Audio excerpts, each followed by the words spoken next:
Amara had left Ghana with hope in her hands. She found success in Nairobi. She found Malik, a man who made her believe in love again. But just when her dreams began to bloom, a photograph arrived.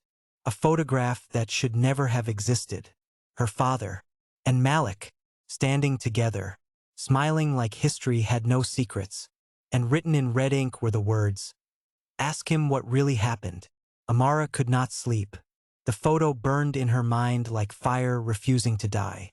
Every time she closed her eyes, she saw her father, not sick, not weak, but alive in that photograph, standing beside Malik like they shared a past she never knew existed. She paced her apartment. Nairobi lights flickered outside like restless spirits. Then she did something she had never done before.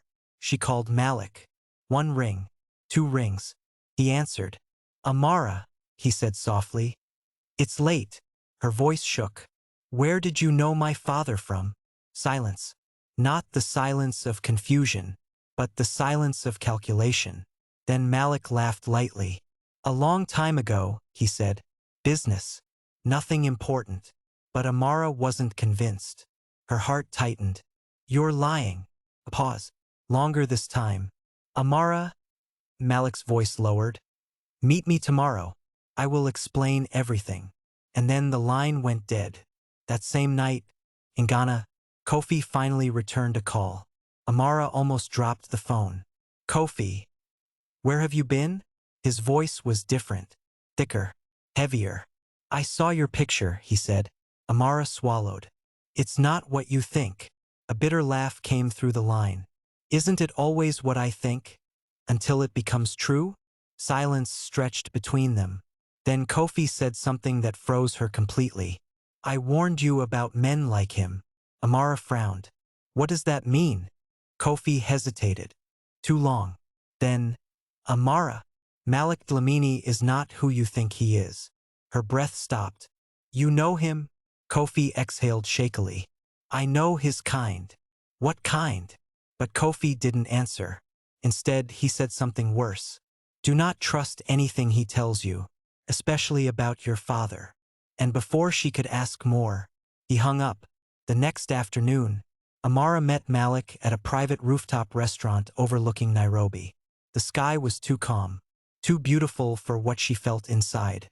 Malik stood as she arrived. He looked tired, not like a rich investor, but like a man carrying something heavy for years. "You came," he said softly. "You left me no choice," Amara replied. They sat. A waiter brought water. Neither touched it. Amara placed the photograph on the table. "Explain." Malik stared at it. For a long time, then he finally spoke. "Your father saved my life." Amara blinked. "What?" Malik nodded slowly. "Years ago, before I became who I am today, I was nothing. I was in Ghana, broke, lost. Your father gave me a chance." Amara's heart softened slightly. "But that doesn't explain why you hid it." Malik's eyes darkened. "Because your father didn't just help me. He warned me." Amara frowned. "Warn you about what?" Malik leaned closer. "About Kofi Mensah." The world tilted. Amara blinked rapidly. "What does Kofi have to do with this?" Malik exhaled deeply, then dropped the words like a bomb. "Kofi was there the night your father died." The wind changed. Amara's heartbeat turned violent. "That's impossible," she whispered.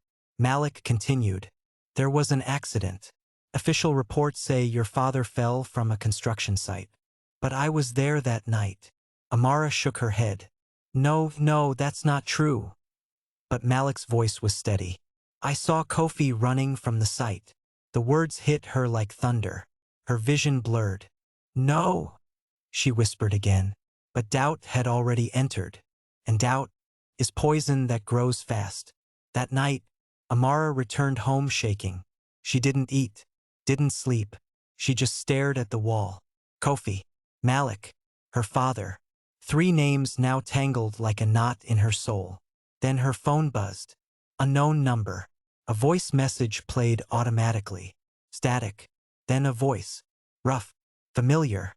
Kofi. But not the Kofi she knew. This one sounded desperate.